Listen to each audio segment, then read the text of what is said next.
before I answer any more questions, there's something I wanted to say. Having received all your letters over the years, and I've spoken to many of you, and some of you have traveled, hundreds of miles to be here, I'd just like to say, get a life, will you, people?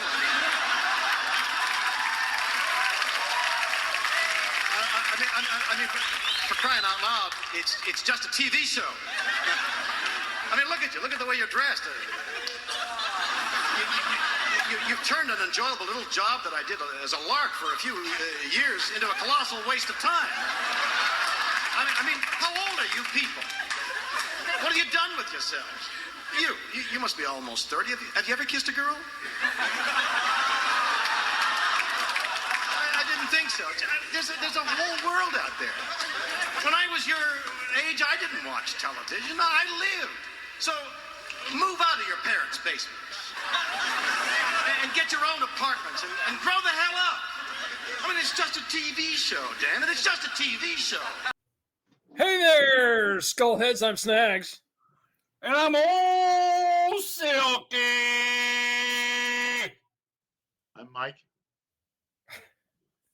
We got Mike Rabidou. Is that how you pronounce your fucked up last name? Rabidou. Yes, sir. That's perfect. Mike Rabidou, resident Star Trek episode expert on the episode. Rabidou goes back to the trappers in the French, the French trappers that went up and down the Mississippi. That is true. If there was a French word for rabbit shit, I would think it's Rabidou, right? Well, actually, D-O-U-X in French means sweet, but no, but that's actually correct. When my dad did the genealogy thing, he was not able to get it back to anywhere in France. Turns out we've been here since before the French-Indian War, and if you watch Jeremiah Johnson, at one point he goes to a Robidoux trading post, R.O. They are cousins of ours, so it goes a long way. That's hardcore. You put this fucker in a canoe and just sit back. He'll take you. Wet and wild. It's in the Wet blood. And wild. Wet and wild. So we're gonna take. We did an episode on Star Wars, and can I just say something? Yeah, go ahead. Right after we did that episode, we started getting emails, letters. A couple of fuckers showed up at my door with their protractors, threatening to stab me, and just massive outcry. Fans around the world said, if you did Star Wars, you have to do Star Trek. So we're caving in and doing Star Trek. Sorry, go ahead. Silky's eating, so if you hear any pauses, that kind of takes my thunder. But yeah, Star Trek. You can't have Star Wars without Star Trek. What's funny is both fans of both universes, if you will, don't always. There are some that are just Star Trek, some that are just Star Wars. I feel the normal guy out there that is just entertained by science fiction, novels, movies, all that, is able to enjoy both universes. Personally, I did discover Star Trek first, but I do love Star Wars. But Star Trek is I'm on with the original series. And anything after that is, it's not awful or, better, certainly better special effects. But do you need 9 different television series and 13 movies? Maybe you do. If you own the rights to it, you do, because you got to buy more yachts and mansions and shit. Right. Yeah. So I just before we do our let our guest kind of have the stage, I did want to start off with The Cage, which was their Star Trek's pilot episode, the story concerns the starship's crew investigation of a far-off planet, which was the site of a shipwreck 18 years earlier, and their encounter with telepathic aliens who seek a human male specimen for their collection.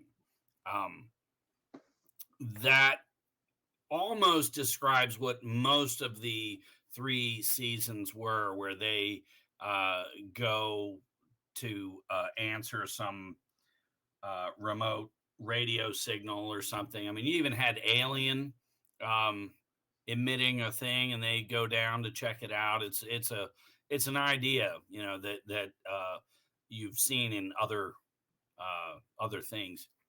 But the pilot introduces Spock, played by Leonard Nimoy. He's the only cast member to be kept for the series, but Spock was there first.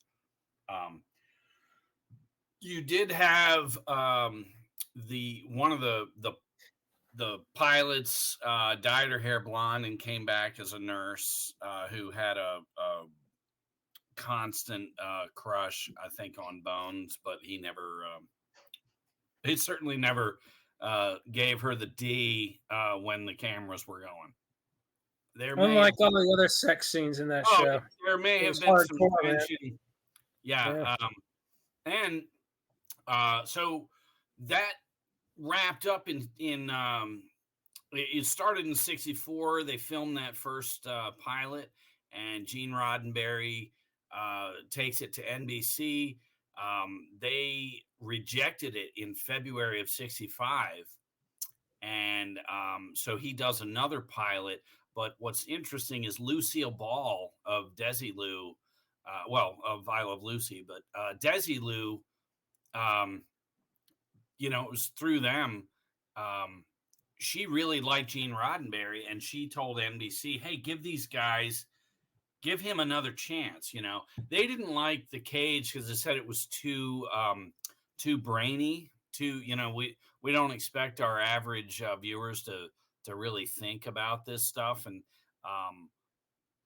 I would say, you know, Rabbitoo's going to chime in here. I think what grabs a lot of people with science fiction is you're presented with something that makes you think, that, you know, as you read it, you're like blown, like, oh my God, the possibilities. What if this were to really happen? And so Roddenberry sets this kind of, you know, wagon train or rawhide, sets that up in space. And it's a brilliant idea. But so the second pilot is Where No Man Has Gone Before, which got them greenlit to start the show. Where No Man Has Gone Before became episode 3. And then they, you know, Roddenberry's got this other pilot that was never going to do anything. He chops that up and puts that in a 2-part episode called The Menagerie that came later in the first season. What's interesting is decades later, somebody finds a complete print of The Cage. So fans did not see The Cage in its entirety until 1988. So that's just bizarre the way that plays out. And then what's funny with The Cage is you jump 55 years later to a new Star Trek series. What was it called? Star Trek Strange New Worlds. And that became like the longest pilot to series pickup in television history, because you had The Cage back in 1965. It sits, flounders. They chopped it up and gave you a little bit in The Menagerie. In the 1980s, they release it on some Star Trek collections that allow you to see it. But then 55 years later, it spawns Strange New Worlds, which has 2 seasons, all based on this pilot episode filmed in 1965. So talk about leaving something in the top shelf of the fridge too long, you know. But anyway, so that covers the pilot, the second pilot that got him signed. And I do have some episodes I was going to talk about, but I'm gonna let Rabbitoo chime in here and get us going on the guest episode. Well, for sure. And I I want to clarify, I would not call myself an expert. I'm sure you'll get some email or some comments, things I missed, but more of a casual fan, but came at it later and got into it more deeply as an adult just to dive into it more. But for sure, I remember it certainly in reruns. Local TV station would run 2 episodes of Batman with Adam West, because I think that was I think back in the day that Batman show was like on a Wednesday or Thursday, because it was always a 2-part episode. It was always a cliffhanger, and you came back. But I think it aired night after night. But at any rate, they would play the full 2.5 hours of a full story of that Batman with Adam West, and then a rerun of Star Trek. And at that point, I was already huge into Star Wars. And I think I was too young. I think I dismissed it because of the effects and the set pretty early on as a kid. And I mean little, I'm talking 6, 7, without enjoying it more. But a few years later, I remember specifically some local radio guys had a 12-hour marathon on it. And I begged my parents to stay up. It was a Friday night anyway. And I probably fell asleep off and on, but I literally watched, most of it, 10 to 12 episodes in a row, drinking pop and eating popcorn. That's and just awesome. Then I really got into it. I was probably about 8 or 9. I'm like, man, this is so cool. And by then, to my knowledge, Star Wars was over. We thought after Jedi that was it. So now I got kind of deep in it. And I remember early on when we had a VCR, I would actually rent. I think they had like 2 episodes on a VHS you could rent, and I got into it. But I actually, for this podcast, and thank you guys so much for having me on again, I did a little bit of research because I didn't know too much about Gene Roddenberry other than his creation of Star Trek. So a couple of things I found pretty interesting. He actually was a pilot in World War II who flew 89 missions. So a full-blown war hero. Wow. One can only imagine that, he certainly would have been aware as a private citizen or as a member of our military, would have, the whole NASA thing and where World War II launched us. Was he in the South Pacific or? I did not get that far, to be honest with you. No. Well, if he was a pilot, I would put him over there, maybe. Sure. Or bombing Dresden. Got to bomb Dresden, man. Got to bomb Dresden. Hey, cheers. Those damn Klingons. I mean, Nazis. Cheers to bombing Nazis. I said it. Oh, there you go. And, Star Trek, you have to. And commies. Got to bomb the commies, too. All right. Coming out of, the Vietnam era, 66 to 69, a 3-year run. They managed to fit their 5-year mission into a 3-year thing, but which is brilliant. Who does that? But no, what's amazing about Star Trek is in the tumultuous 60s, probably just after Selma, all the shit going on. Here you've got a television series where you've got a Japanese pilot. You've got a Scottish guy, and let me just take a second for the Scottish guy. That's my blood right there. The Scottish. No, you're Irish. Scottish and Irish. We don't get along with ourselves unless we're drinking. But they got all these different nationalities crammed into a small bridge on a big ship. Yeah. And Chekhov is Russian. That was radical. Phenomenal.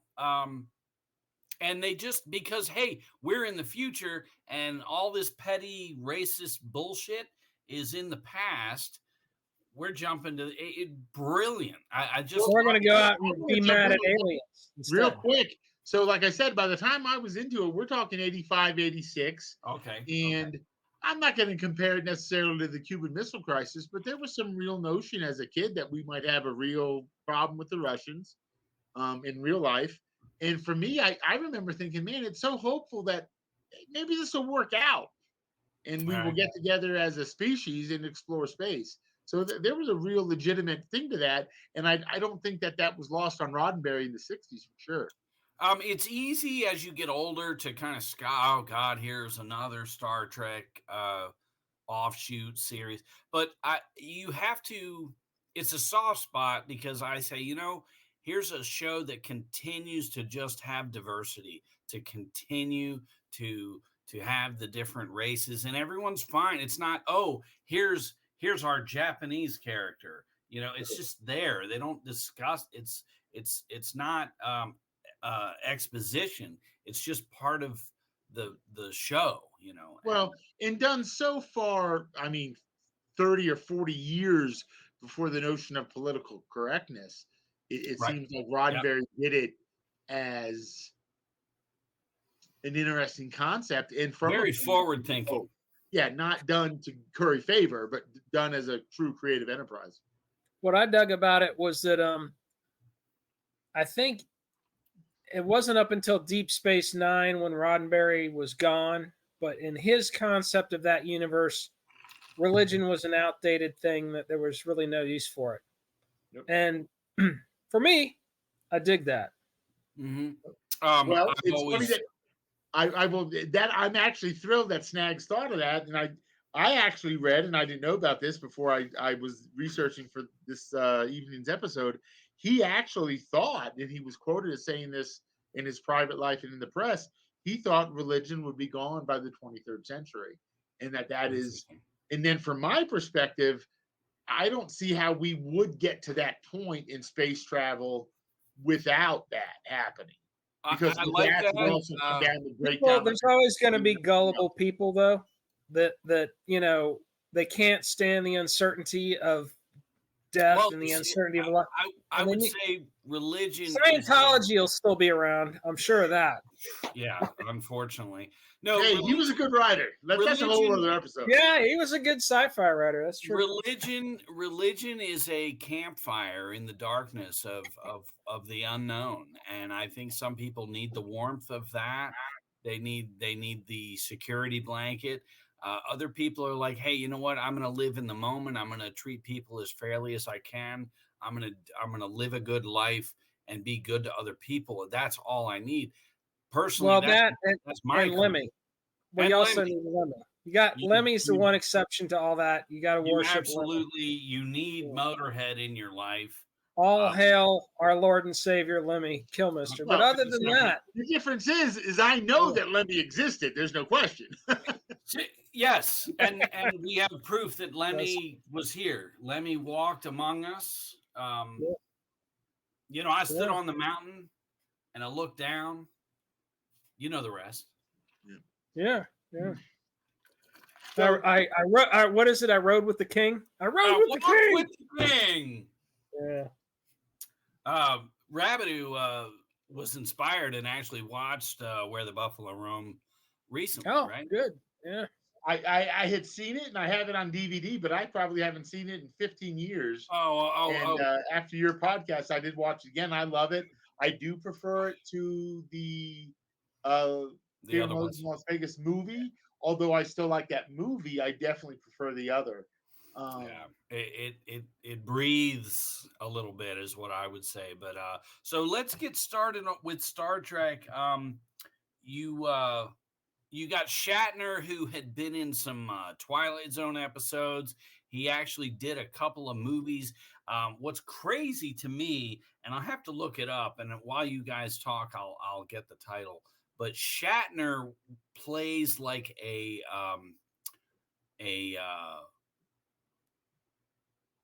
Nazi, like a Klansman in an early movie, and he's just so evil in it. And it's just funny to see him then not a year or 2 years later, he's this lovable captain of a starship. It makes you wonder if the Federation knew he was, such an evil bastard just a few years they need to brush up on their background checks. That's all He's also psychotic. He's seeing people on the wings of planes and all kinds of There's a lot to be said about a background check. Yeah.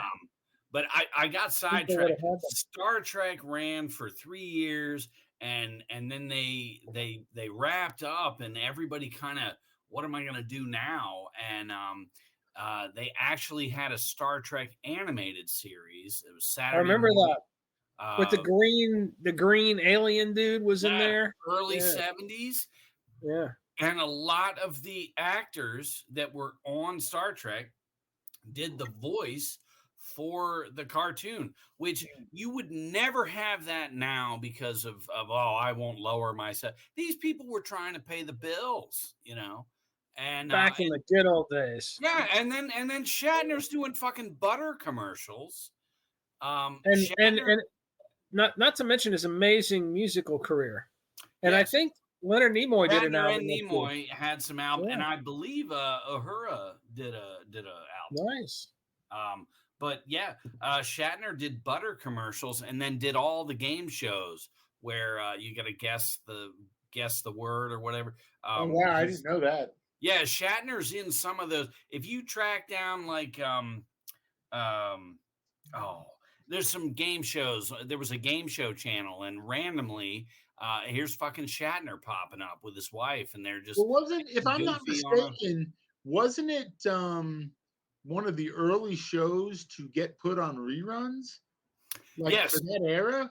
Yeah, they that's what did it. They put the show on a on a reruns, or and it generated a cult following, and it just jumped from there. People clamored. Now, I personally remember watching Star Trek, probably 5, 6, 7 years old, watching Star Trek. No, you know what? With the time frame, because I remember the house I was in, and I was 4. So watching Star Trek, and before Star Trek was Adam 12. So early on, I would watch Adam 12 and Star Trek. We had the downstairs apartment, and the woman upstairs had kids my age, and I would go up there and we would watch Adam 12, Star Trek, and she would feed us like grilled cheese sandwiches and shit. Hey, let me jump in there real quick. A couple of things I found interesting about Roddenberry. So again, as I said, he flew a bunch of missions in World War II. So a bona fide war hero. But he also was a police officer in LAPD for a couple of years. And then before he created Star Trek, he wrote some scripts for Highway Patrol, Have Gun Will Travel, which is one of my favorite old westerns. It's a great western.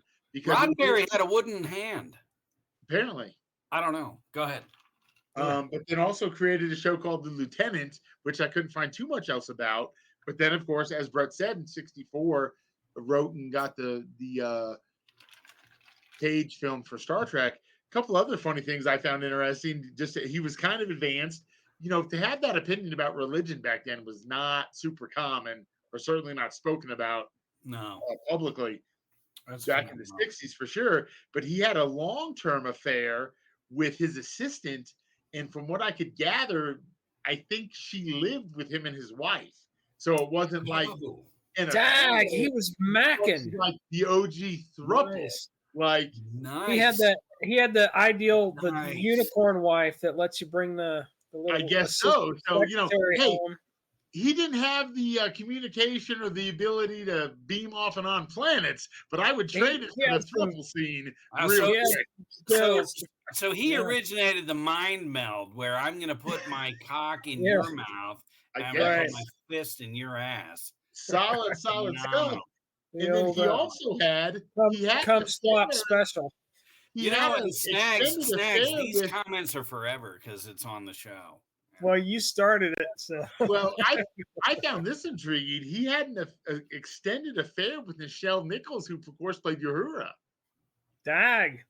All right, so let's kick this in gear. We're going to roll through some episodes. Well, no, last but not least, I thought this was interesting, considering how later years they threw this out.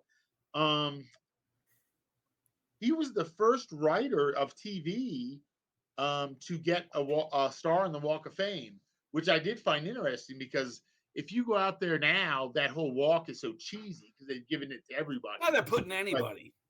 But back then, I think that's pretty cool that he was the first TV writer. The actor that was the Kool-Aid man. Come on. Do they really? One of the worst things I've ever done as a tourist. No, but it's all cornball bullshit now, So, Brett? I can start with the very first episode was called The Man Trap, which came out September 8th of 66. I only profiled this because it was the first Star Trek episode that viewers saw back in 66. To my knowledge, Star Trek did not debut in the UK until like 68. So like after it was over practically. But it's the first aired episode, September 8th of 66. The plot is after landing on planet M113, the Enterprise is stalked by a creature which can assume the shape and form of anyone it chooses, and it kills by removing the entire salt content of its victims' bodies.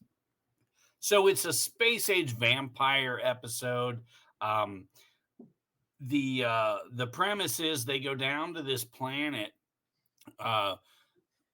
Kirk and Bones, and this is the first episode with Captain Kirk, and Bones is excited because it's a female it's a lady he knew a few years back, and they had kind of broken up. So Kirk goes down with Bones, and they're gonna they're doing yearly physicals on officers of the of the space Federation. So, which is crazy. They probably dropped that because how would you get anything done if you're exploring space, but you gotta swing in and do a yearly checkup on officers? But can't they just put a dot? Isn't that what Bones is for? To do the checkups on the damn ship? That's what. So they go down, and Bones is excited to see this woman that is this guy's wife. And what's cool is they show Bones, and then they show her, and she's got jet black hair, and she's a fairly attractive actress in 1966, and he's talking to her, and then they cut to Kirk, and they cut back, and she's got gray hair, so she appears to each individual like the three of us would see a different woman, which is crazy. To Spock, she's that green alien from the well, no, Spock's not there. I'm not sure I've seen that one. That sounds cool. It's cool. And this was a guy before they did the red shirts, and we must if you Rabideau, when you go in, if you want to school everybody on the red shirt, what that was. The red shirt guy, he always got clipped. Well, this guy's in a blue shirt like Bones, and he sees a hot blonde, and I'm like, God damn, that's the actress I would want to see. But I just feel like the only red shirt who didn't get clipped ever was Scotty. Like you're right. Was Scotty, he's Scottish. Yeah. Anyway. Unlike you, you're Irish. You're Irish. I'm Scottish and Irish. So I've known you for decades. The first time I ever heard you claim to be Scottish. Well, because I continue to be baited here, I will divulge. I'm such a Sulu fan. I'm going to go ahead and say I'm like 1/20th Japanese. I will divulge. Yeah, I'm Russian. No, Chekhov's my boy. Right. So the Kavanaughs, which is my grandmother's name. Oh my God. Ireland, right? On a 5-year story nobody wants to hear. Yes. Let's just start talking about Kiss and get it over with. Oh, here we go. Stories. Get ready for so the Kavanaughs live in Wexford. The British sail in, these cocksuckers that Snags claims. Conquering heroes. They ride in and say, "Yeah, we're taking this land," and this. I think they said "bitch" after that. We're taking this land, bitch. Yeah. And this Kavanaugh descendant says the fuck you are and kills everyone that rode in, right? Then he packs his family up and heads to Ireland to leave that area because he knows we're fucked. They're going to kill everybody. So he stood up to the Brits and left. And then when you're doing your genealogy, if you trace it, you'll find your family in Ireland. Then suddenly there's like 100 years with nothing. A lot of Irish people fled to Scotland, lived in Scotland, and then if they moved back, the lineage picks up, and so that's why it doesn't make you Scottish. It just means some of your ancestors. Okay, so in 100 years, nobody fucked. Squatted in Scotland. Go ahead, Rabbit. Let's go back to Star Trek. Well, no, I've just got to. Now, if we're going to digress, as Patrick McGowan once said in a great movie, the only problem with Scotland is that it's full of Scots. No. So I did put together, and I don't know what I told you, Brett, but ultimately I put together my favorite 6. So I'll go backwards from 6 to 1, if that's okay. Oh yeah. Hip us. Lay it down for us. So one of my favorites, because it was kind of lighthearted for that show specifically, is called The Trouble with Tribbles. And it's kind of a complicated thing because it's not just a story about these little furry creatures. It ends up that a Klingon poisoned this grain supply, and these Tribbles ate the grain, which ultimately I think helps kill them. But it's just they've got these furry creatures that look a little bit like round, like a cross between a softball and a hamster, all over the Enterprise. And it was on the whole a little bit more lighthearted, and everybody they ripped off Gremlins from that episode.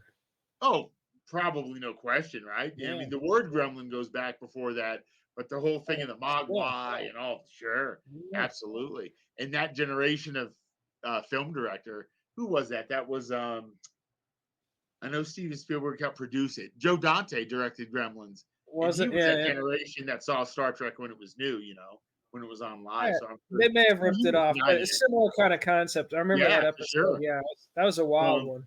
But a great episode. Actually, episode 15, I think, from season 2. Very popular in the reruns. They've even referenced it, of course, in some episodes of some of the current, more recent series. This was popular, and again, kind of lighthearted for them. No major guest stars that we've heard of before. There's a few I'll talk about earlier that were more mainstream actors. But a fun episode for sure. Involved the Klingons and the rivalry between them and the Federation, which of course feeds into the whole Star Trek lore.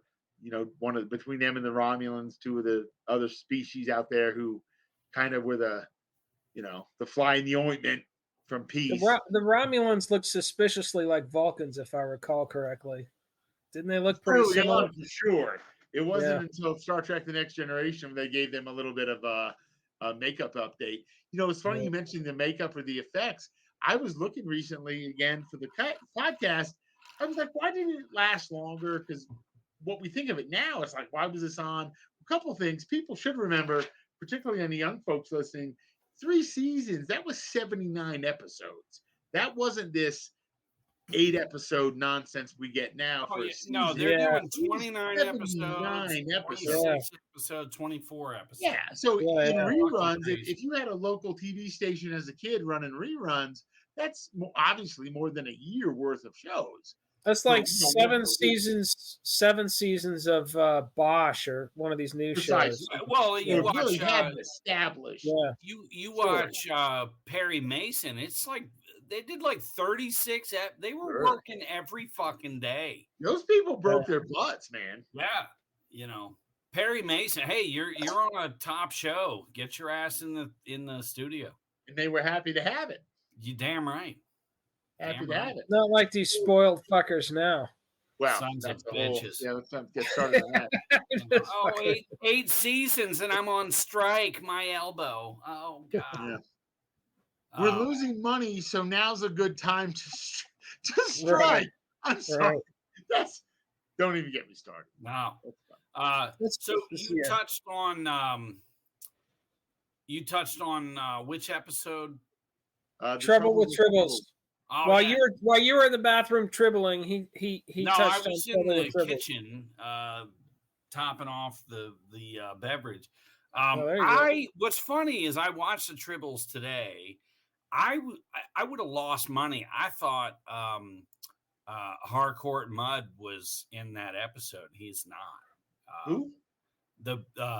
This guy Mudd, who was a recurring character. The first one was October 13th of 66. It was called Mudd's Women.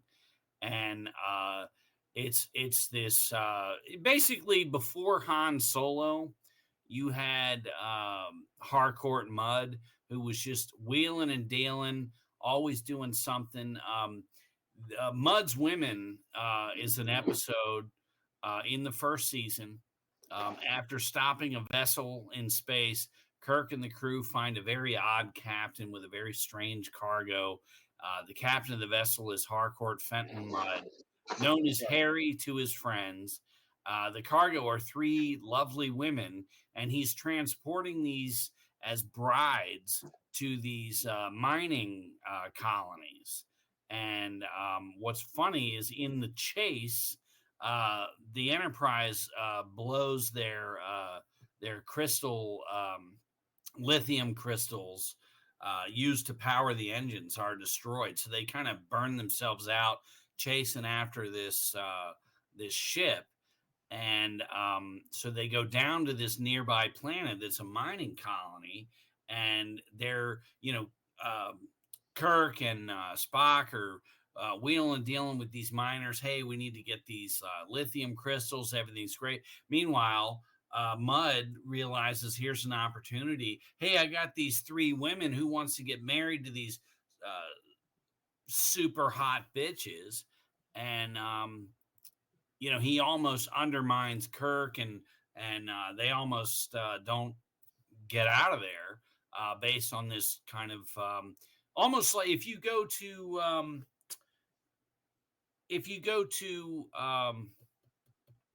Rockford Files. And Rockford had a character on there named Angel, who was always fucking around. Angel was the man. We got to do Rockford Files episode. Yeah, we do. Angel was the shit. So good. Angel was always. We'll bring you back for that one if you've seen it. We'll bring it happily. Angel was always slinging the hash, and Harcourt Mudd before Han Solo was. Well, this Star Trek episode where he's transporting the 3 hotties, was this before BJ and the 7 Lady Truckers or after? Yes, yeah, this is 10 years before. Because they stole that from Star Trek. Now we know where that came from. This is 66. BJ and the Bear. No, I'm specifically talking about when the ratings dived and they changed it to BJ and the 7 Lady Truckers. Oh, that's probably 70. Yeah, I don't even know, dude. Right. So they stole that from this episode of Star Trek. Yeah. So Mudd's Women happens, right? Then in 73, in the animated series, they got an episode called Mudd's Passion, where, and now it's all animated, but they got the same actor, did the voice, con artist, Harry Mudd. He spreads a fast-acting love potion on the ship. And they brought in Roger C. Carmel was the actor. But that was another appearance of Harry Mudd. In Fritz the Cat was on that one. Fritz the Cat, yeah. Season 2 of Star Trek, Mudd, and that was the episode I was looking for today. He's on a planet where he's got all these robot women, and he's basically just surrounded by all these robots. I'm gonna have to look this shit up. Oh yeah, dude, it's called Mudd in season 2. It's excellent. What's funny is he actually created his wife, so on the episode you get this robot who's like Harcourt and just ripping him a new ass the way, and he created a nagging wife. Why the hell would he do that? Well, he recreated his wife. But he's surrounded by all these hotties, and they trudge all these women out, and Spock and Kirk have to endure him in that one. So he had 2 recurring episodes, but it's just so funny, this character that I remember growing up, this before Han Solo, just a mover and a shaker, Oh, so interesting. But go ahead, Rabbit. You had other episodes. Go ahead. No, for sure. No, excuse me. I was not familiar with that character. I'm gonna have to look that up. And I'll be honest with you, I haven't seen those old Star Wars in a year or two, but I've seen enough of them. And again, I've picked one of my favorites. Treks. I want to go Star Treks. I want to go back and check those out. They're all on Paramount Plus. I know now some people might want to actually own them, and the Blu-rays, bizarrely, the Blu-rays have the color version untampered with Cage pilot, and the a full complete version of the second pilot on the Blu-ray. Specifically, these are on the Blu-ray, and the people that bought them, their reviews, they talk about some of the DVD versions. Some of the episodes are cut, specifically cut down. They cut slow areas out of episodes. Wow. They removed all the tit shots. Have been removed. I don't know. It was kind of alarming to read. Zero nipple on the just when you're like to the Batman show from that era. A lot of people don't know, at the end of the first episode with Catwoman, Batman and Robin actually tag team her. Nice. Which was controversial at the time. At the time, so the original Batcave. Reruns cut it out. You cannot find it. Right. That was the original Batcave. They were actually, people were cool with it until the high five, because they just felt that was demeaning, Yeah. The roping arcs of semen across the back. It's not. Yeah, her gurgling with the semen and all that. Apparently, my understanding is President Johnson specifically took offense to one of Burt Ward's lines. It was, "Holy pink sock, Batman," and it just was not what they were looking for. Apparently, he was too busy ruining the country forever with his legislation. But I digress. Well, and sending our boys off to Vietnam. Didn't Johnson have... No, that was all Nixon. The Democrats had nothing to do with it. You had 2 presidents who were basically named Dick. You had Johnson, and then you had Richard. Yeah. And they were both fucking dicks. Yeah. They were dicks. There's a lot of talk about the Kennedy women, but has anybody really looked at Lady Bird Johnson? There's no way he wasn't cheating on that. He was, yeah. Oh, yeah. Back then, it was just expected. Lady Bird Johnson could make a dead man. Yeah, the Mad Men days, Lady Bird Johnson could make a dead man get out of the coffin and crawl away. There you go. So not good. I'd go, and not a fan, but I'd got to go Pat Nixon first in a pinch. Woo! Like Pat had a shaky hand. We know she could drink at least. They called her the milk woman because she could milk. Keep going. You might as well just finish it. That's what she said. Some poor fuckers who thought this was going to be a Star Trek episode. Yeah. Listen to this. No, but I will go. What was my next one? So this show has gone to hell. For me, number 5 is the Doomsday Machine, which is episode 6, season 2. And what I liked about it was just they encounter this world-eating device, which, in retrospect, this would have been after Marvel Comics had comics about Galactus, who would come and want to eat the Earth, and the Fantastic Four would stop him. But it was a little bit more mature version of it, really, and how you would deal with maybe something like that. But that's a fun episode, very serious. What I love about Roddenberry, now as a full-grown adult, was the thinking man's aspect of all this stuff. It wasn't just always a laser fight and guns. It really was more intellectual than that early on. And I appreciate that very much. And I want to get into this more. I think what they have done, which for me is remarkable, is a lot of tie-ins to that show in later shows or films. So in instance, in this one, there's a character named Matt Decker, who's an officer of the Federation, and they have a character called Willard Deckard, who is his son in Star Trek: The Motion Picture.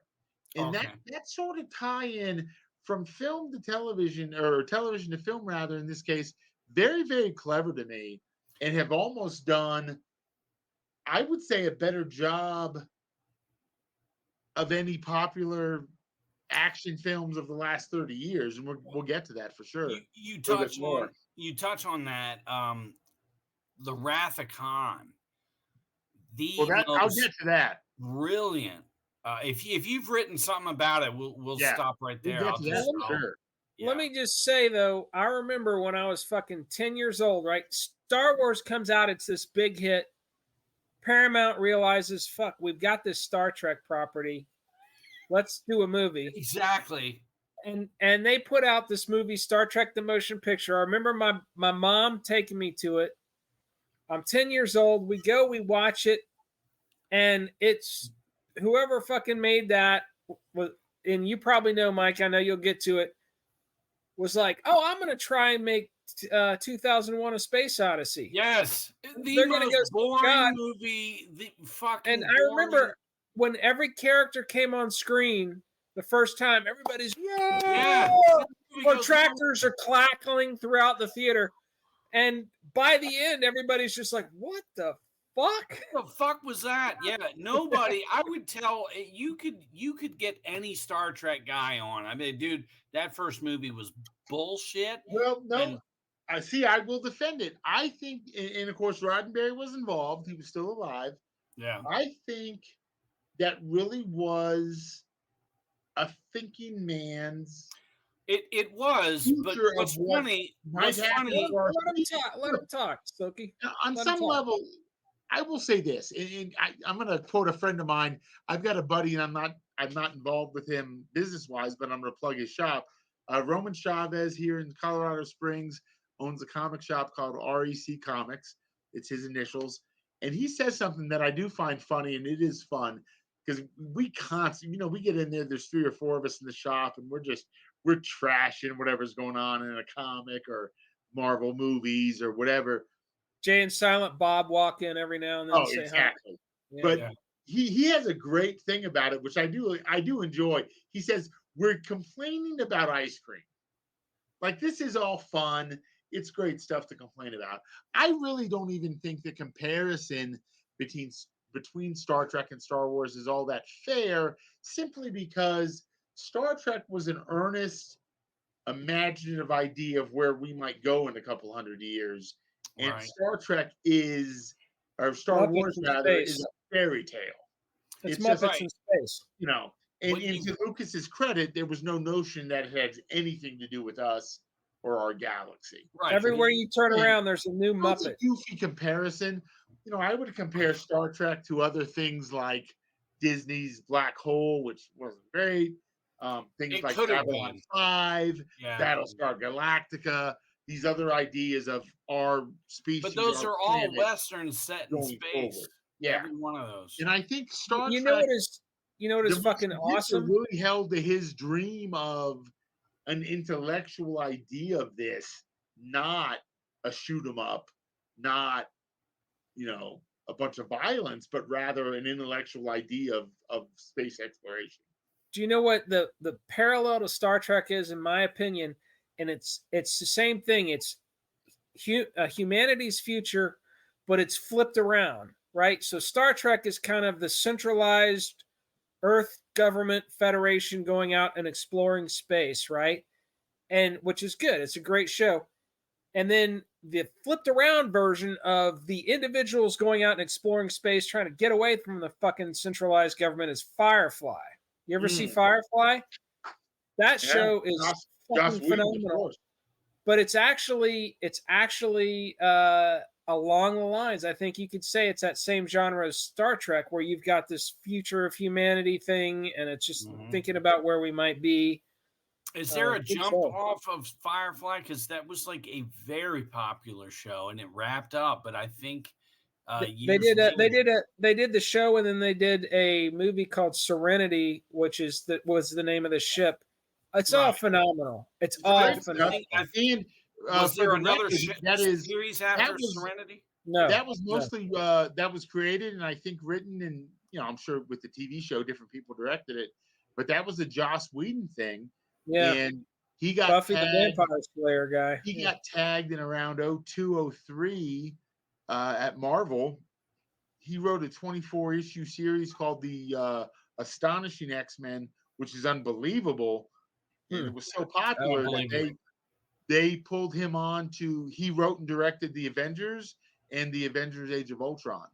And he ultimately got in some trouble because he pinched somebody's butt in like 1995. So they canceled him. Canceled him. And it's always somebody's ass. Yeah, well.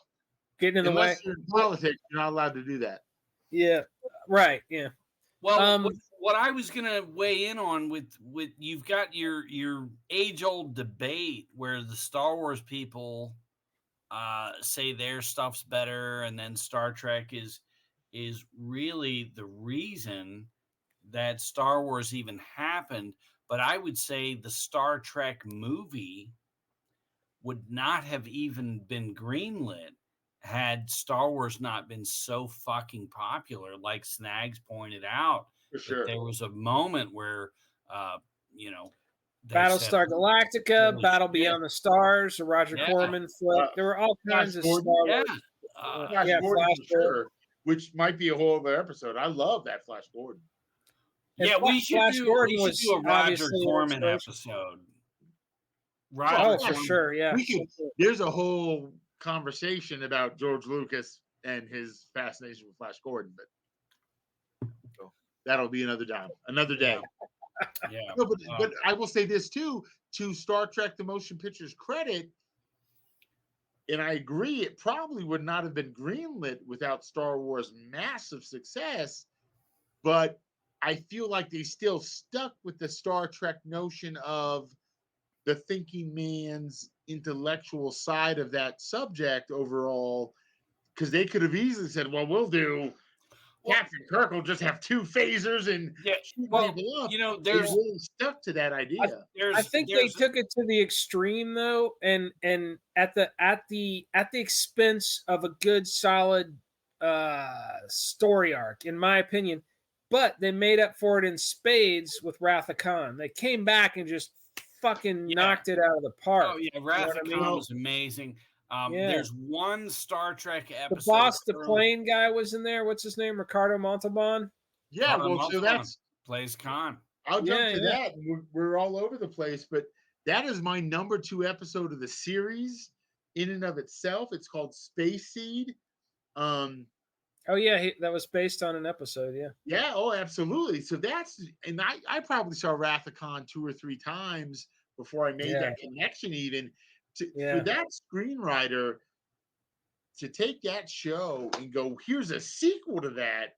That's crazy to me. Not a remake, a sequel of that. We're gonna snatch this cat off the Fantasy Island set, get him back in his Khan costume. That's a love of the show. That's a deep cut.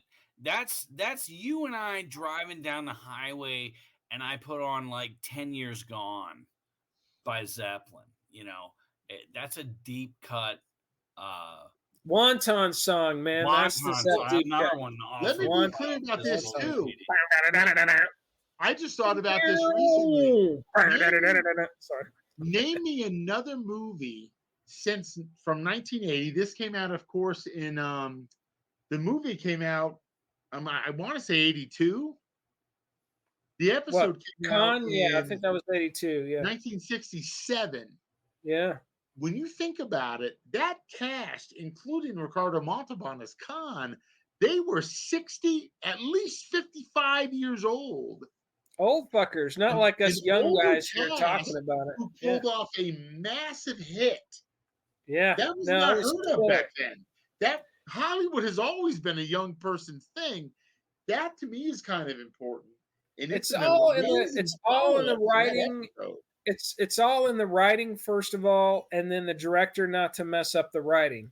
Yep. And that's I went through a phase where I watched every film noir flick that has ever been made. It's like 2010 to 2020. I can't put on a film noir flick now before I realize I've seen it already. And it became so clear to me, so many of these movies now, if they would just take 25% of the special effects budget and hire a good screenwriter, Wrath of Khan was just a killer fucking story. You don't get a job writing a screenplay in a major film anymore unless your uncle or mom or dad is already a movie or shaker out there. Don't even get started on that. Scripts are afterthoughts for most of these. Awful. Not like when we were young and we walked uphill to school both ways. Let's put it this way. In the early days, William Faulkner, who is a Pulitzer Prize winning novelist. I know they brought in all those cats to write. Yeah, I remember that. Yeah. Now I mean, I don't remember that. My I know mom that. produced Chinatown, so I'm a writer. Right. Yeah. Take it away, old Silky. I just looking at the next. I don't know if you've touched on this. When you talk about Star Trek, and we discuss the racial thing, how you've moved past that. You without any explanation on how they did it, you just jump forward enough in time where everybody's just humans, I got to talk about an episode called Plato's Stepchildren, November 23rd, 1968. In this episode, the crew of the Enterprise encounter an ageless and sadistic race of humanoids with the power of telekinesis. This episode has Kirk and Lieutenant Uhura kissing on U.S. television. And it's so natural where they have to kiss. And I believe it's season 2 of Star Trek, which is kind of funny. So they've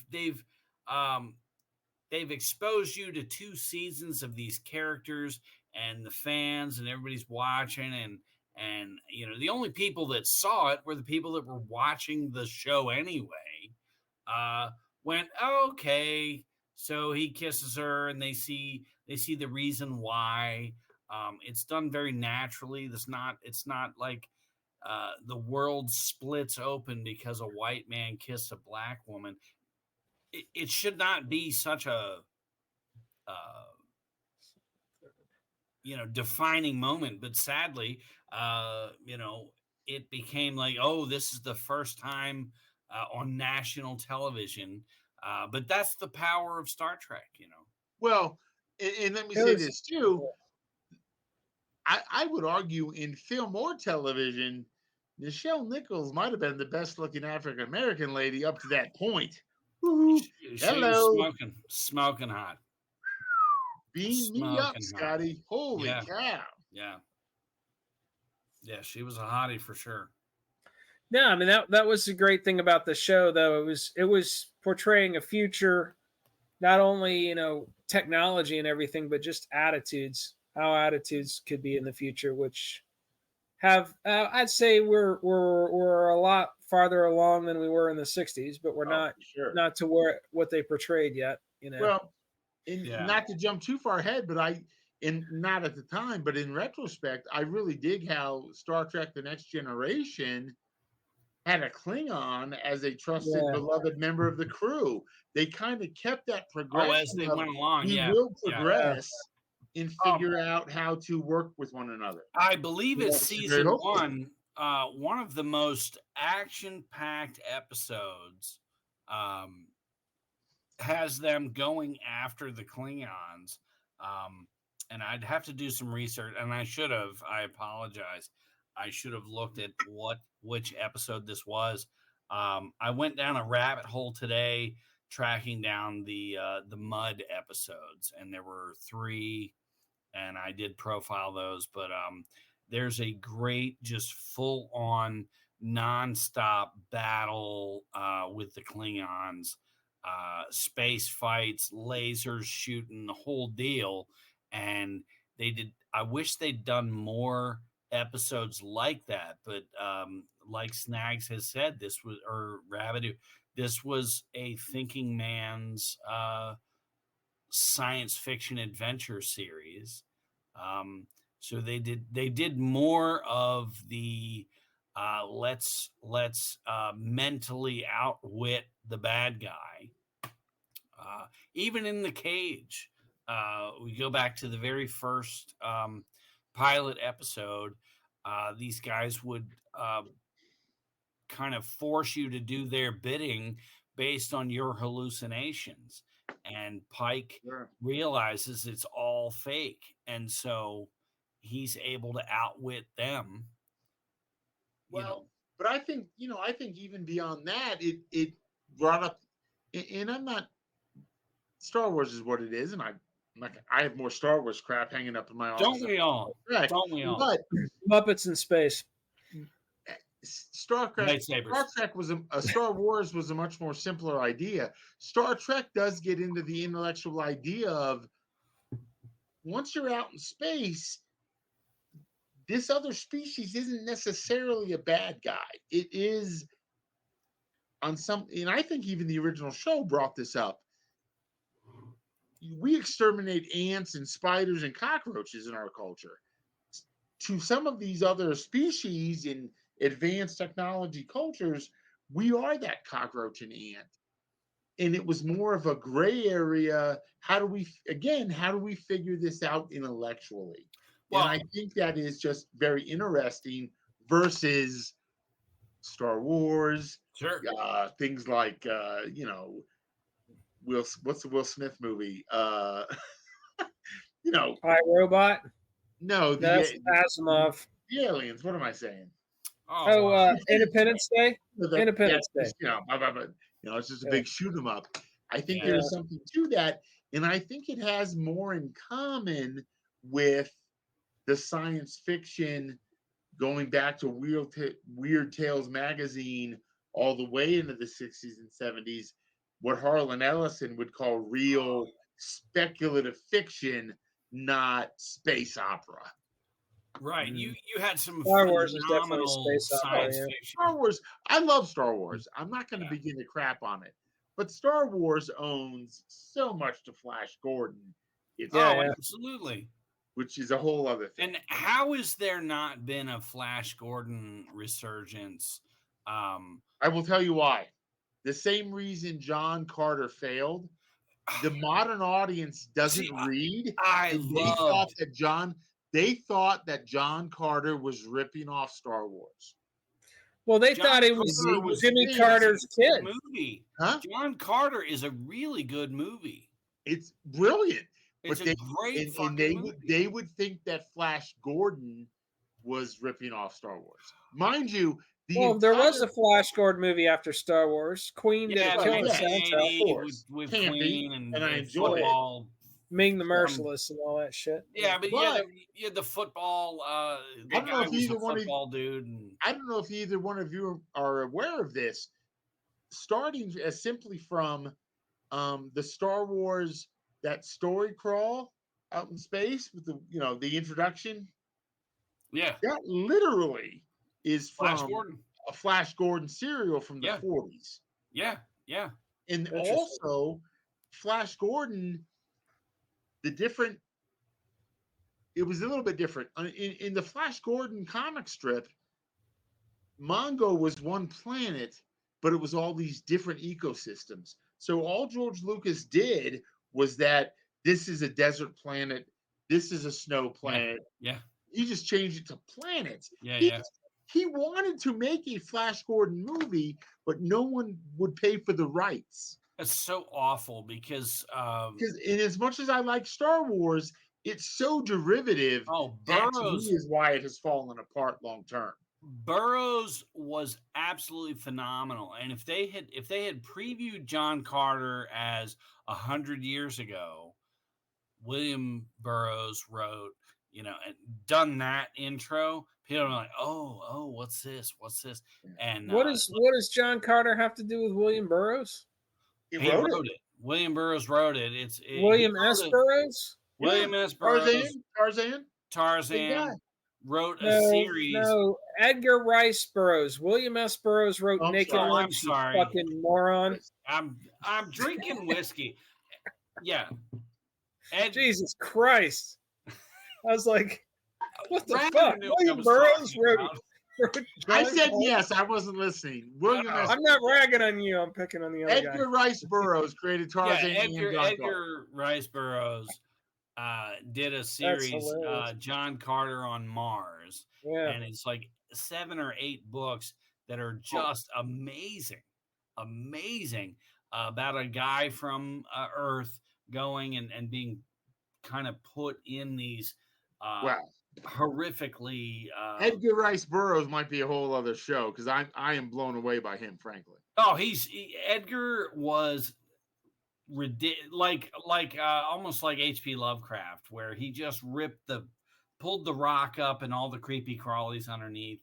It just blew your mind. Well, I don't know science fiction will do that, but far different from H.P. Lovecraft. H.P. Lovecraft set out to be a serious writer. Yeah. Edgar Rice Burroughs was married with kids. They were poor. And he got a job selling advertisements in the old Blood and Thunder magazines. Wow. This predates H.P. Lovecraft, but he was just a guy. And he got a couple of these magazines where he had sold commercials or advertisements in, and he's like, this is not that good. I could do this. He creates Tarzan. And then he creates John Carter. Then he creates Land Before Time. Just all this craziness. And Tarzan, he was so popular and made so much money, he founded the city of Tarzana, California. He founded a city. Wow. That's how much money he made off that stuff. Wow. And with no notion of being a writer, really. So, sorry. Well, I wild. would put him with Robert E. Howard in just a very blue collar, approachable author that you can read, and he just rips you. Edgar Rice Burroughs, Robert E. Howard, put him in the same canoe.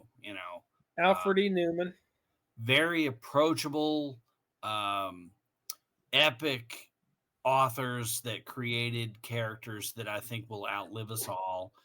Much like your Superman and Batman, John Carter for the people that actually read, Conan for the people that watch movies.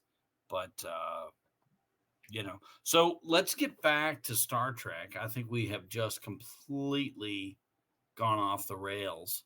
That's why people tune into why we're just so massively popular around the world, is because you never know what you're going to get. Exactly. And I would say, even if we deviate, we're still talking about things you need to know about. Yeah, you have to know about KISS. So how do we work KISS into this episode? Rock and Roll Over was their most cohesive album. Yeah. Bar none. Just like the Enterprise was a cohesive spaceship. Yeah.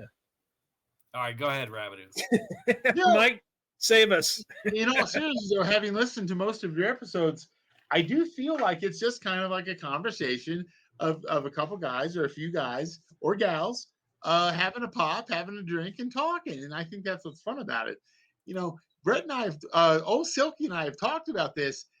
If you look back at Johnny Carson and Merv Griffin, they were just jacking around and talking and making fun of one another. And it is so scripted now. And I say now, for the last 30 years, all those talk shows on network television have been nothing but to plug new albums, new movies, or new TV shows. Back in the day, Don Rickles would just go on Carson to go on and have fun. It all started going downhill with fucking Jay Leno, man. Yeah. Oh yeah. No, he's a better comic than that show suggests, but they went straight down that back in the day road of promoting stuff. Back in the day, you had Buddy Hackett, and he was hilarious. Rodney Dangerfield.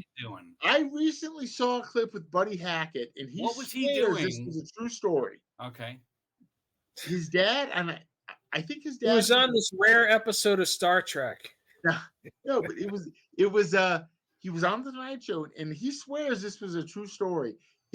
Buddy Hackett's father was an upholsterer, and he was a kid, like 8, 9, and a guy came in with a gun, a pistol, and threatened them and said, "I want all your money." And Buddy Hackett's dad said, "Look, you can shoot me. I've got 50 cents in the register." Oh my fuck. Why are you doing this? Yeah, get out of here. Or you can put the gun down and I'll teach you how to upholster. The guy put the gun down and worked for his dad for the next 20 years. Get the fuck out of here. That's one way to get a job. I wouldn't recommend it, but you never hear that kind of thing. Rabideau, you're Italian. I got a great story slightly related to that. So there was this cat that we went to high school with named Scat, and he was from Chicago. And I run into him a few years after high school, and he goes, "Hey, give me 5. I got arrested for disorderly conduct while applying for a job at Service Merchandise." Wow. Rabideau, you're Italian. I would promise you own an upholstery business. Guy comes in, almost robs you. You save your son and yourself's lives by saying, "Hey, I'll give you a job." 5 years down the road, when he's not looking, you're popping that fucker and putting him in the backyard. Oh, as an Italian, for sure. You know. Yeah, whack. As an Italian with a French brother name, in a pit before. Really have no choice but to do that. Absolutely. Yeah. So have you covered all the we're talking about Star Trek? No. We keep interrupting him. Let's let him get through his couple that I really like. I've got one called Day of the Dove, which is season 3, episode 7. And these creatures on planet, I'm going to read it because I can't remember all this detail. Planet Beta 7A, they manipulate the Federation into a fight with the Klingons. And ultimately, Kirk outsmarts it, and the Klingons and them actually team up and kind of like give the finger to this planet, this entity, which I just really liked. And the funny thing is, if you look it up, the makeup of the Klingons versus the films is hilarious. Right. They basically make the Klingons blackface. Oh, he's like Al Jolson.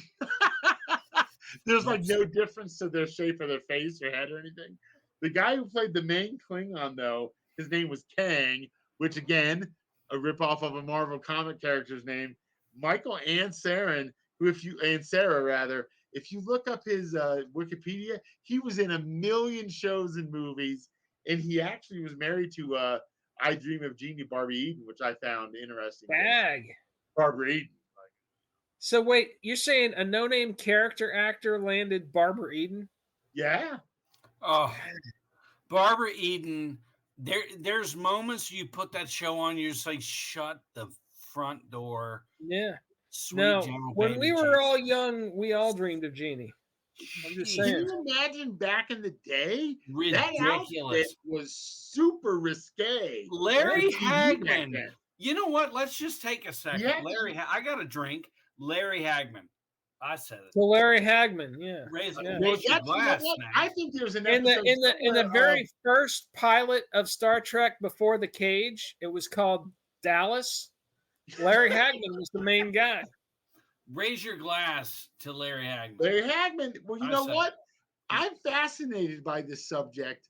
Little thought of actors who were in 2 or more major television hits and who were paid come syndication. That's an interesting subject. Yeah. I'll give you 2 words. Lee fucking Majors. Oh, there you go. Larry Hagman could clear a room with a beer fart, and that's epic. Who you think wins in a fight, Larry Hagman or Lee Majors or William Shatner?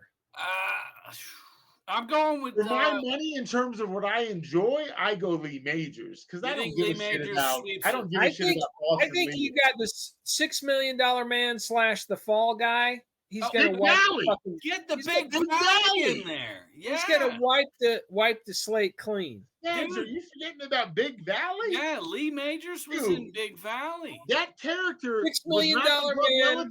He was banging. His name was Heath. They named a fucking candy bar after him, man. I don't watch.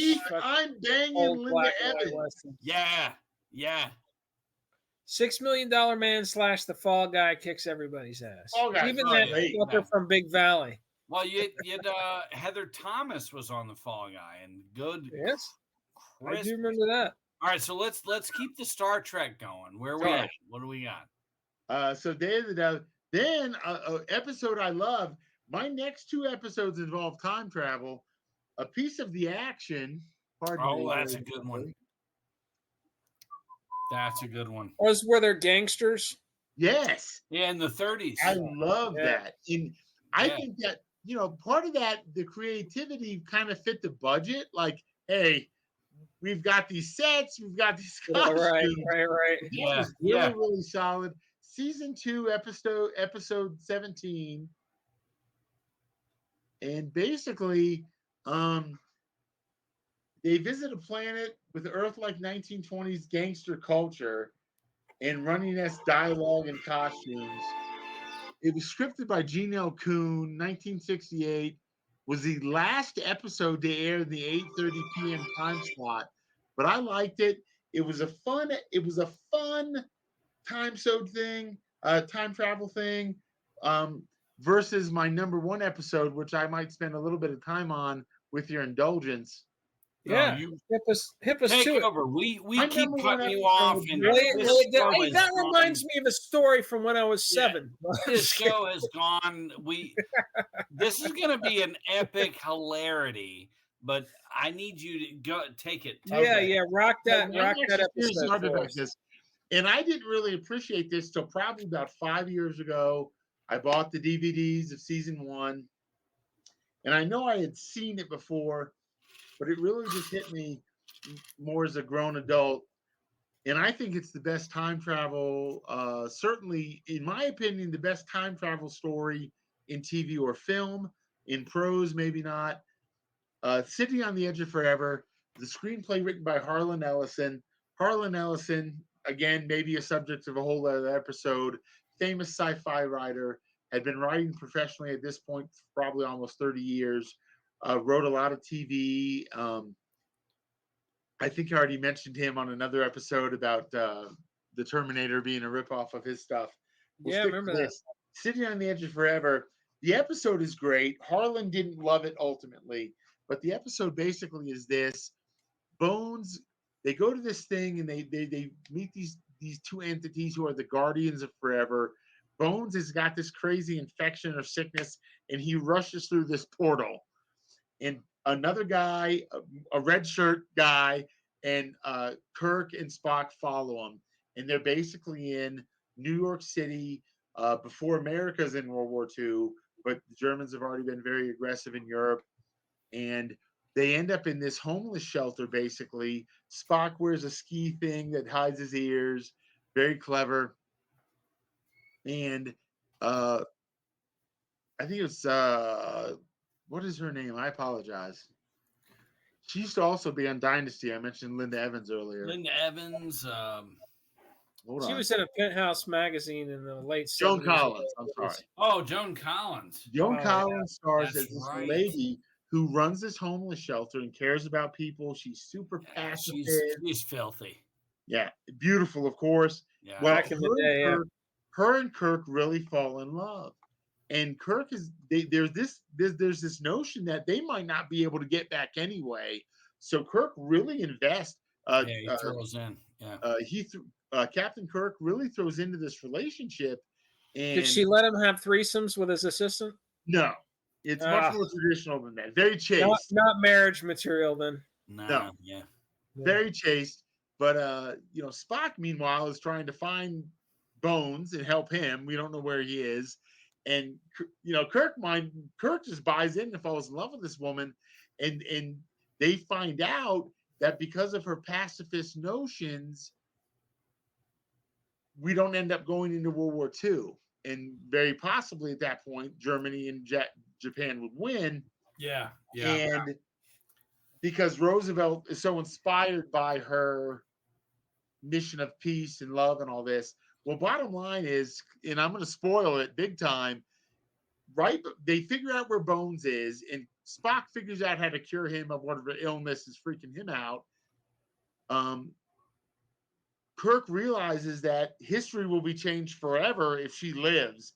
Yeah. And she's about to get hit by a car, and he lets her do it. He lets this car hit this woman who he has fallen madly in love with. Ultimate sacrifice. Right in that moment, I will tell you, I think some of the best scripting in television and the acting was up to the challenge. Harlan Ellison. Kirk is just distraught, and Bones has just come out of this and is mad at Kirk for letting this woman die. He's like, you could have stopped this.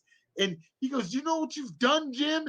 And Spock gets Bones by the shoulder, and he goes, he knows, Doctor. Yeah, I mean, it's a sacrifice. It's a mind blower. It's a really big mind blower. It's heavy. I love it. Harlan Ellison. So much. I have Harlan Ellison's original draft in paperback form. Nice. Signed by Leonard Nimoy. Nice. What? And then that's hardcore. Okay. About 8 years ago, they did a graphic novel sponsored by Harlan. It's right before Harlan died. Did you meet the actual idea a little bit different, but it's very solid. It's right there. Did you Great meet art. Leonard Nimoy? No. Oh, okay. I bought it. But look, it looks just like Shatner. Yeah, there's Shatner. Great. Yeah. That's how much I love this episode. Oh, it's beautiful. Fantastic. And that's some hardcore shit. In Harlan Ellison fashion, the episode's highly acclaimed, and he's like, "That's not as good as I wrote it." No, but you know what? I will weigh in. And Snags, if you do the research, if you look back, there were just some amazing authors that wrote some really well intended prose 30, 40, 50 years ago. That if I do the research, I'm sure I'll find that's the case. Well, I'm just saying they were writing because they had a good story, and now it's all about slap it together and put it on paper and make some money.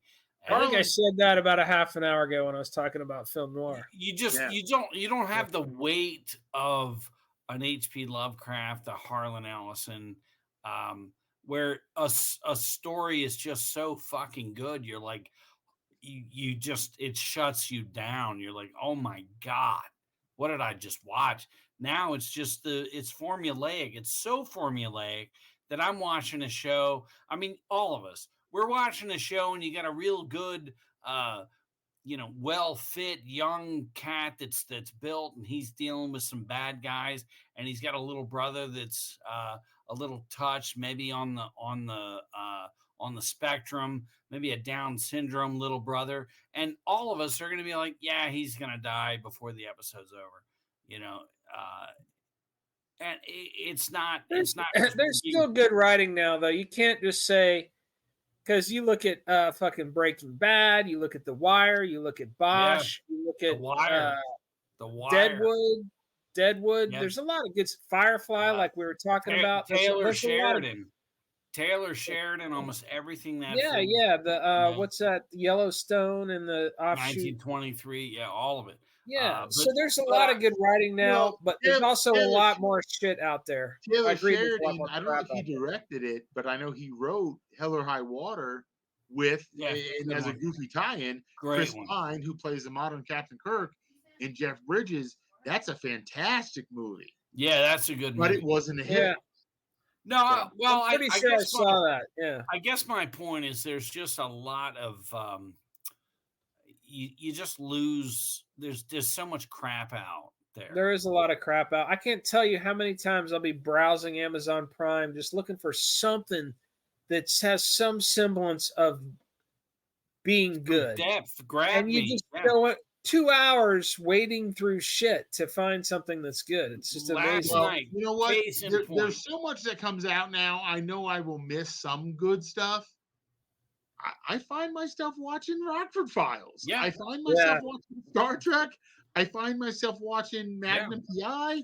Rabideau, I'll tell you, last night, case in point, sat down, put on some, I don't even want to shame the shows that came on, but 2 minutes in, I'm like, okay, and on to the next one, and like continuous. We've got the dysfunctional marriage. Okay, who needs to watch that? If you're married, you do not want to watch dysfunctional marriage, because Rockford Files. Oh my God, I don't want to watch that shit. Lately I've been watching Barnaby Jones. I'm deep into season 2, and it's just so non-confrontational. It's just a good detective series. Bad guys are bad guys, good guys are, you're just like, God, this is great. It's interesting though. Like I've been watching Bosch, and the first season was really fucking rough to get through because it was like child murderers and stuff. Just Bosch horrible is a rough one. But you get through that season, and it's like L.A. Confidential, that movie, just great L.A. noir, like for just multiple seasons. I'm working my way through that for the second time, and you know what? That's an example too, though, where not only did they get the rights to do those, but Michael Connelly, the author of those novels, is a producer and a showrunner, and that's part of the reason why it works, I think. Yeah. Hey, so are we wrapped up on the Star Trek? I don't. If anyone's tuned in to hear about Star Trek, have we covered everything? Well, I say we stop this and go ahead and do another 2 hours on Rockford Files. Yeah, I think when we do a Rockford Files episode, we'll bring you back because we're both Rockford Files fanatics, and if you are too, it's always good to have another cat in the mix. So, well, I own the whole series, and I've got a T-shirt that has his yellow page ad. Oh, nice! Yeah, I've seen that T-shirt. I almost bought that preview on the Rockford Files episode. This is how different times have changed. There's an episode, and I'll look it up for the thing, but there's an episode where his client, this woman is paying him. They're going up in some restaurant, and he takes a newspaper and smacks her firmly on the ass. His employer, basically. Every client he has, if she's good looking, he ends up tagging her. Yeah, it's more than just that episode, dude. It was all through the whole series. At least a hand job. Yeah. While Rocky watches. Handy. Yeah. In a trailer. Hey, come over to my trailer. Yeah, my trailer. Come over to my fucking trailer. He didn't give a fuck. All right. So let's save the Rockford Files shit for later. This has been fucking awesome. A lot of fun. So any final thoughts from you cats before we say goodbye to the audience? I would just say than this, baby.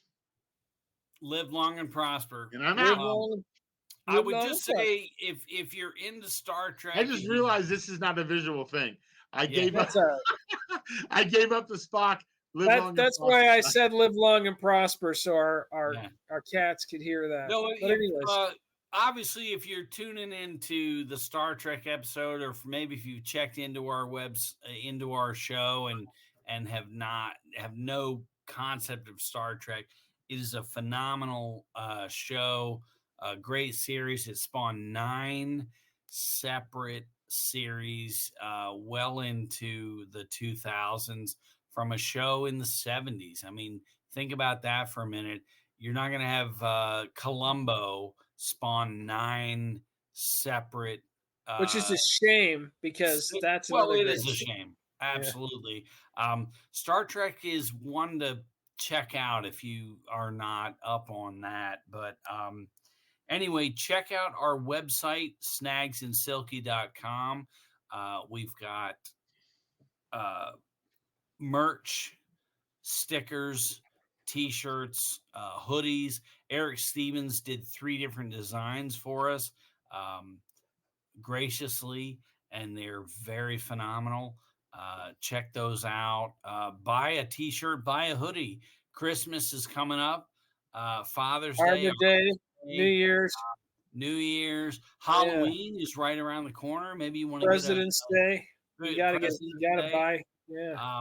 Yeah.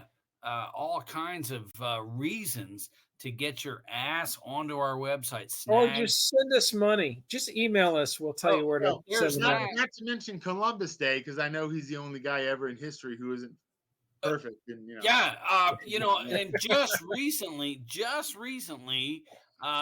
there was an article how the Vikings discovered America hundreds of years before Columbus even. That's been around forever, dude. That's not recent. No, but just recently there was a new article proving even more, and I'm like, it's been around for. Did you ever even see the TV show Vikings, where in the end they discover America? Yeah, it's been around, dude. That's a great show, by the way. Check out Vikings. We've just this has evolved into fucking blabber. I've never seen Vikings with Kirk Douglas and Tony Curtis. If I could just digress even a little further, is that a good one? Film and much more homoerotic than. That's a heavy one. Did they discover America at the end though? No, they discover each other. Yeah. Oh, well, there you go. Yeah, it's heavy. It's heavy. Anyway, on that note, snagsandsilky.com. Buy a t-shirt, buy a hoodie, buy a sticker. Listen to the playlist of all the music-related episodes. Do something different. We'll link to the original series in Wrath of Khan or something on the site. Do something different and listen to some episodes. Tell people about our episodes. Yeah. Anyway, that's it. All right. That's all I got. Hang on, Mike, for some post-show wrap-up. Adios to all you skullheads out there. Star Trek. Peace out. Hey, so we're back. Because Silky forgot to fucking play something he wanted to play. And so this is the longest, most rambling episode that we've done. This is like bonus content. Don't put an evil spin on it. Oh, yeah. This is valuable bonus content for your entertainment pleasure. The second pilot episode, where no man has gone before. You got the evil bad guy and all this crazy stuff going on.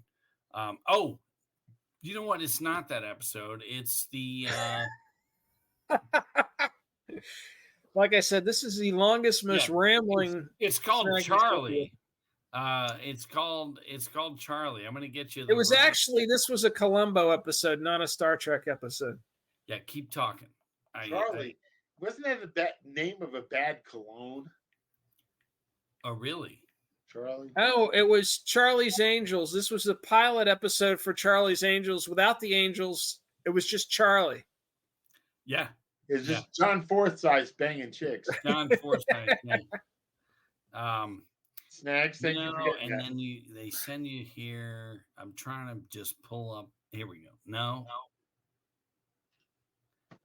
The second episode after the opening, I'm just going to play this. This was a long debated thing of what does William Shatner say here.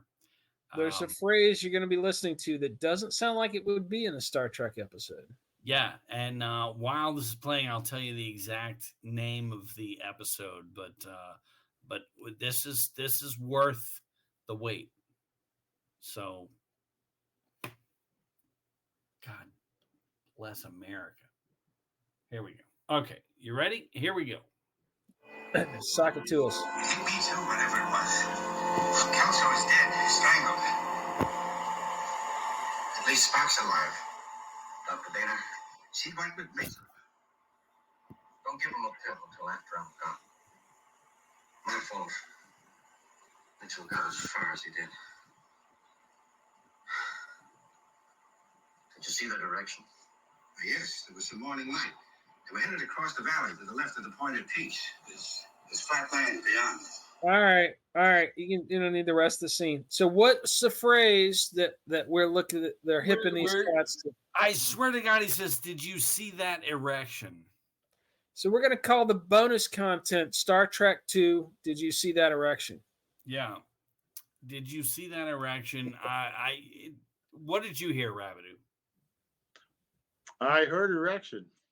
Yeah, that's where I'm going with it. It's just so clearly, if you watch it, it's like, okay, he's supposed to say, "Did you see their direction?" But did you see the direction? I heard that erection, and Greedo shot first. Greedo shot first, and I want to say they said, "Did you see that erection?" Yeah. So that was worth you cats sticking around for the bonus content. Never have we left an episode and come back, but this was so critical. Silky was having a nervous breakdown. Well, we did not include it in the episode. On the entertainment factor, if you're a Star Trek junkie, Charlie X episode 2 came out on September 15th, 1966. Charlie X or Charlie M? Charlie X. Charlie M? You made me fucking pop your eyes out for Charlie fucking M? Charlie X. Name the movie. I don't know that one. Yeah, bet me what, motherfucker? You owe me some shit. I want a sandwich. Yeah. What movie is that? You don't know, really? Casino. No, hip us to it. They Lay got it that down guy for us. hitting the vice, and he Yes. Charlie M, you made me fucking pop your eyes out of your head for Charlie fucking M. Nice. What movie? Casino. It's his throat. Casino. Yeah. Well, so Charlie I'm sticking with the Charlie's Angels episode before the Angels. It was just Charlie. Episode 2, 1966, Charlie X. Yeah.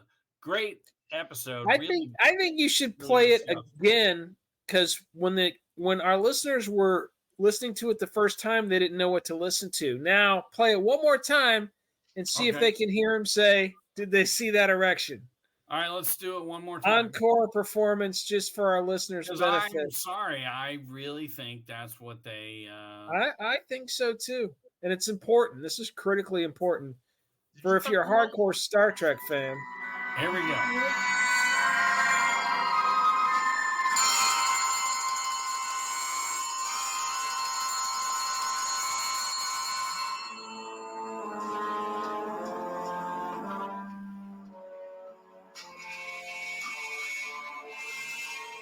We're going to play 5 minutes of background music first. Shut your pile. Me too, whatever it was. Kelso was dead, strangled. At least Spock's alive. Dr. Dana, she went with Mitchell. Don't give him a pill until after I'm gone. My fault. Mitchell got as far as he did. Did you see the direction? Left of the Point of Peace.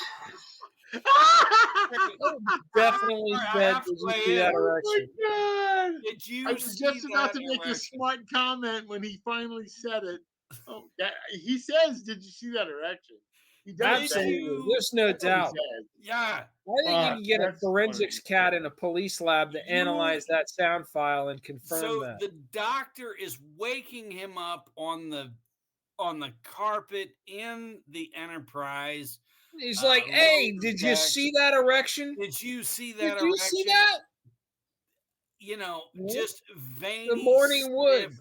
Standing up at attention. Yeah. Revelry. Did you see that erection? Yeah, well, that's like Dennis Miller used to say, whoever invented Cialis, his wife's name was Alice. You see Alice? You see Alice? Boom. Yeah. Reminds me of the joke that the old guy, his wife says, "Go out and find something to make your dick hard," and he goes, "I did. She's 24 and her name's Candy." Hi-oh! Also, to credit Dennis Miller, he goes, "Yeah, I took a Cialis. I got a rod for 10 hours. We fucked for 10 minutes, and I spent the next 9 hours and 50 minutes playing ring toss with myself." Whoa. So before we close, and you're going to close the episode out with this. Yeah. Rabideau and I are strolling down the rocky roads of Dublin just last week. We're walking along in Ireland, and I see there's a goat with his head stuck in a fence. And I walk over and I do what anyone would do. I grab its antlers and I start just drilling this goat right in the mouth. Deep, deep, sweet, loving, hardcore. This is why we use fake names on the podcast. Hardcore sex, right? Thanks, guys. Defiling this goat. I work at a school. No mercy, right? No mercy. Drilling this goat for all it's worth, right? I finally finish, sweated mess, right? I look over, out of breath. I look over at Rabideau. I'm like, dude, you have got to try this. And Rabideau says, I can't fit my head in that fence. Whoa! That's actually really funny, dude. That's fucking funny. Get the fuck out of here. I'm out of here. You guys are funny. All right. And on that note, we're ending our Rabideau, you scared him away. I guess he's not gonna co-host the Rockford Files podcast. That's fucking great. Dude, you have to leave that in. That's golden. Yeah, I'll leave it in. I'll leave it in. All right, you fuckers. Peace out. I hope you were entertained. And, Star Trek and random other sick shit. All right. Later.